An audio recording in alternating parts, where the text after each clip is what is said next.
We have seen LeBron leave the Miami Heat and go back to Cleveland, and when he went back to Cleveland, tremendous success. They end up getting the number one overall pick which was very they won it. You have to give them credit. They got the number one overall pick. They end up trading it, getting we know they could have drafted Andrew Wiggins. They traded it. Ended up bringing in Kevin Love. You had Kyrie Irving there.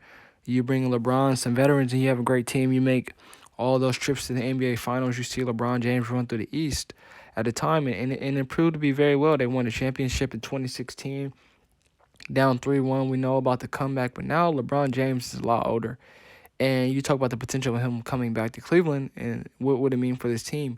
If you just look at this picture, you have a young Darius Garland, young Colin Sexton. Now, right now, he's injured. He's not coming back for the season. You have a young Evan Mobley, rookie, potentially rookie of the year. This is a young Kevin Garnett. You have Jared Allen. You just paid him. This is a very young team. That spot right there can be Isaac Okoro, whoever you want. And, this Cavs team, and we're talking about the potential 2 years down the line, they're going to be very scary. Now, the question is, do you want to bring in LeBron again?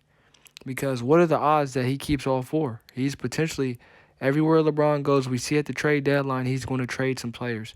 And you got Garland and Sexton, and Garland's playing like an all-star this year. He's only going to get better. Colin Sexton is only going to get better. Hopefully he comes back healthy. Evan Mobley is only a rookie. He's on his rookie deal. LeBron, this is an enticing move, obviously, for him, but for Cleveland, do you bring him back? I just don't see it being the right move. You can't pay everybody, and you bring LeBron, he's gonna want max and potentially, $50 million a year. Why am I gonna pay LeBron $50 million a year? What are he gonna be, 37, 38 years old, going on 40? Paying him would really devastate your salary cap, and then you're basically bringing in a whole bunch of veterans because you're probably gonna have to get off of Jared Allen and his contract. Kevin Love's contract would maybe be, I think, would be 1 or 2 more years. No one's going to take on the Kevin Love contract, so you're potentially going back to LeBron, Kevin Love, and Mobley, Garland and Sexton. You can't pay both of them if you have LeBron. I just don't see it being a wise move. I think the best move for the Cavaliers is to stand pat, keep developing. They're drafting very well, and that's a key because Cleveland's a small market team. So for them, they have to develop it through the draft, and you have to give them credit. They're developing through the draft. I think they can find another steal in the draft, and I think the wise move would be stand pat with what you got and not bringing LeBron.